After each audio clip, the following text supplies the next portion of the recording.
this rope has to be increased by a certain amount so that if it is equally stretched on all sides away from the Earth's surface equally, it will permit a person of normal height, say about 2 meters, to pass it. I'm going to repeat this. I want you to imagine a situation that a rope is tied around the Earth at the equator, where the length of this rope is about 40,000 kilometers. We want to increase the length of this rope by an amount X, so that if this rope is stretched equally in all directions, a person of normal height of say 2 meters can pass through. Well, you will find, you'll be thinking of the answer maybe in thousands of kilometers, maybe in hundreds of kilometers. The answer to this question is very surprising. The length which is required to be increased is about 40 meters. That is about 40 meters.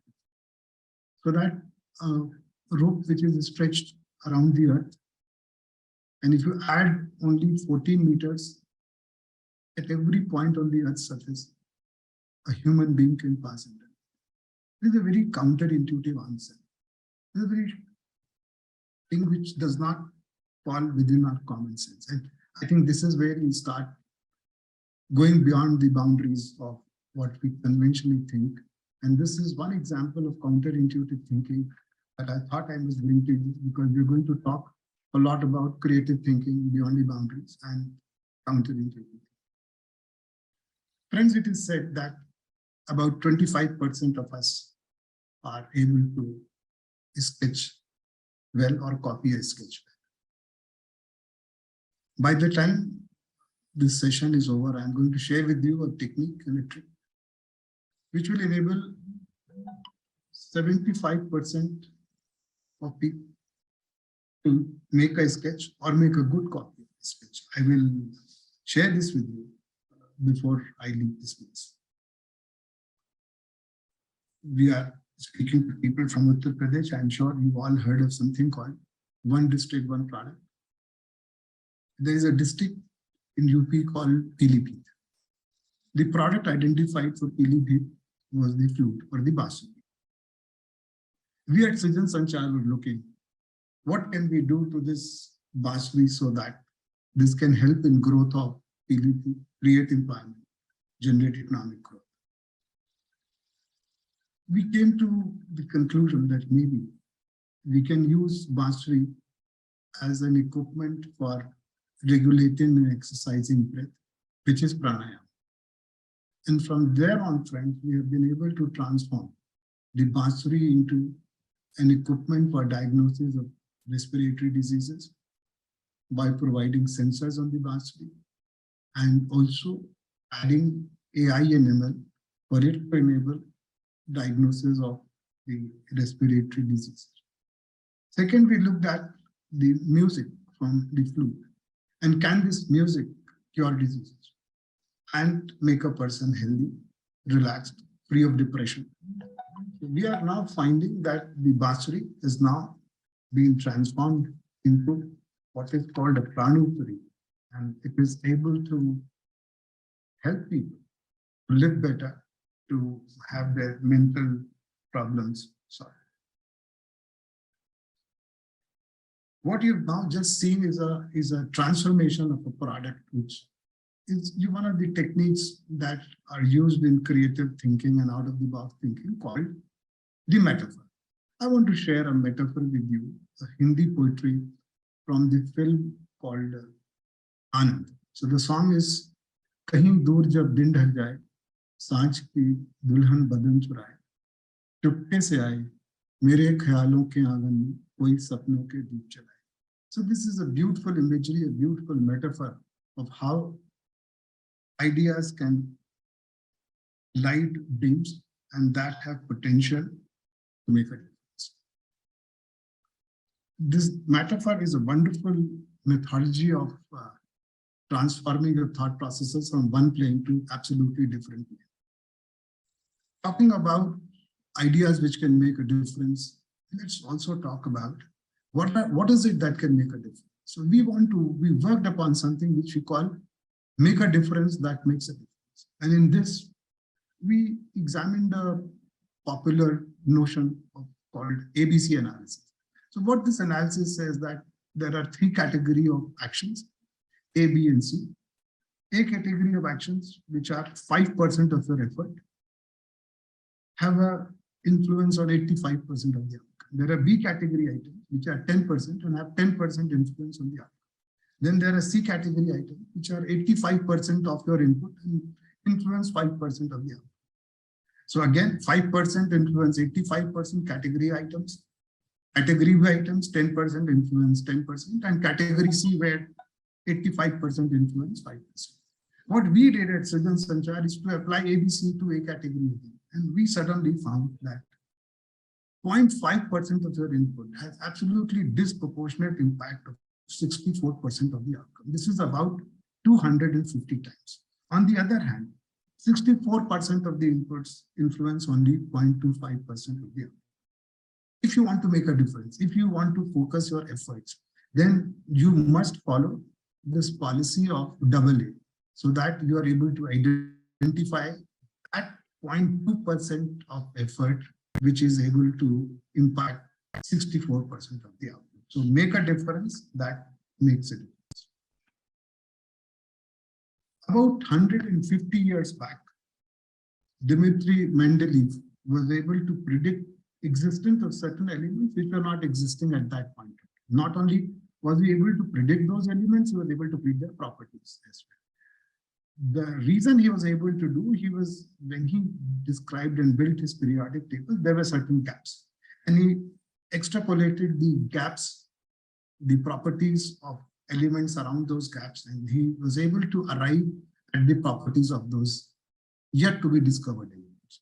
And lo and behold, many of these elements were discovered in future. This great insight of Mendeleev is one of the finest examples of pattern recognition. Again, a great source of ideas, a great source of creative ideas, a great source of thinking of ideas beyond which is available and visible. Looking beyond the boundaries and looking beyond the obvious calls for one to have multiple perspectives, different views of looking at the same thing. We at Srijan Sanchar have developed a technique called multiple perspective to multiple analogies, which is basically about different models of the same phenomena. And you use the different models and you get to know different things about the different phenomena. Harvard Gardner came up with the theory of multiple intelligence, and he described that human beings have 7 types of intelligence. But one of the most important things which he said was that at least each one of us is blessed and bestowed with at least one of these intelligence.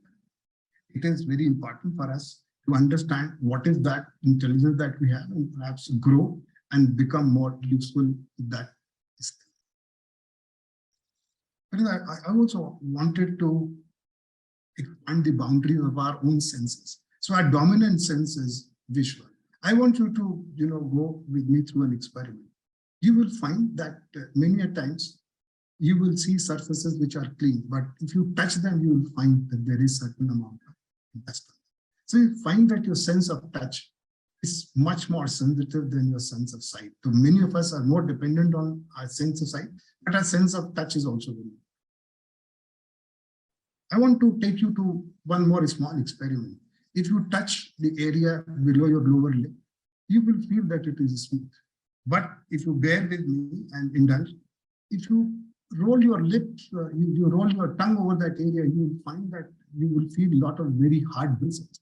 Now, it is said that the sense of tongue is about 2,500 times more sensitive than the sense of touch.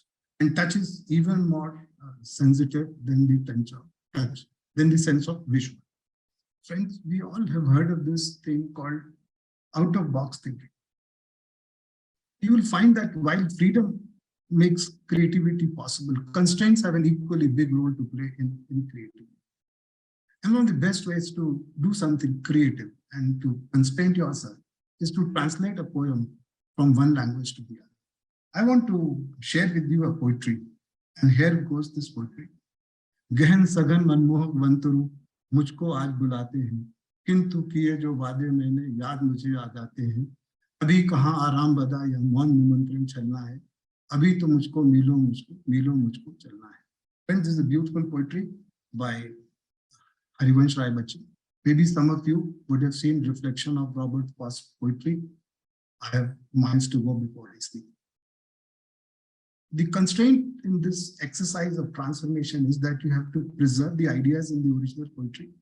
And when you translate it to a new language, you have to preserve the poetic ideals in the new language, and the word disposition, word dispensation also has to make a meaning. It has to be lyrical, it has to be methodical and melodious. I think the translation of poetry affords and gives you a very good idea to practice how to make its page familiar.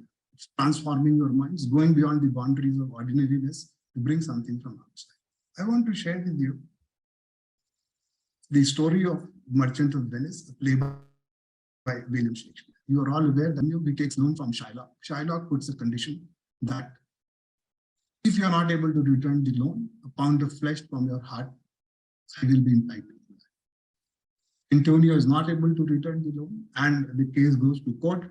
Shylock says, I want a pound of flesh. Enters Portia, a lawyer, and she pivots the argument on a pound of flesh. So she says, a pound of flesh, yes, but not a drop of blood. So friends, this is where we have how to use a problem to solve.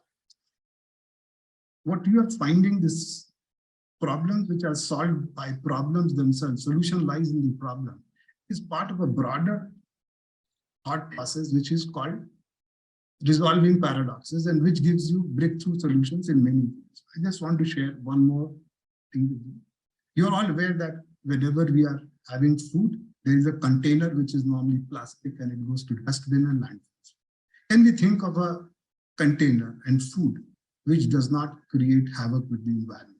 So ice cream cone is one such example, and edible cutlery. So that container, but it doesn't. How to solve the problem by using the problem. Friends, you are aware that the aircraft, there are two requirements. One, the wing should be very large so that they can fly off easily and land easily. And number two, the wings should be not very large so that when it flies, the resistance is less. So the aircraft designers came up with a solution which is called a swept wing aircraft. When the aircraft is taking off, the wings are large. And as the aircraft starts speeding, the wings are swept back. So this is that resolving the contradiction that you have both. You can have the cake and eat it too. So the aircraft is having both high speed at less reduction at high speed and adequate lift off at low speed. Friends, as I mentioned to you, that I will tell you the technique of how to make a good copy of a speech. Now, the technique comes from breakthrough insight by a lady called Betty Edwards, who made it very famous in a book called Drawing on the Right Side of Brain. What it requires is that you take a sketch and you invert it, and you copy the inverted sketch. You can start from any point, and you can complete the sketch and re-invert it. When you re-invert, you will find that the sketch is very much faithful to the original that you copied. This is an amazing insight that Betty Edwards had, and how she reached this is still a mystery to me. But it is a very effective way of at least copying sketches. So any students or anyone else who wants to copy a sketch can use this. You can also find adequate material on this on the net, or there's a book by Betty Edwards, Drawing on the Right Side of the Brain. I found this to be a very amazing expansion of our way to look at things. So friends, I will end with a quote from Kahlil Gibran, who said that how can I doubt?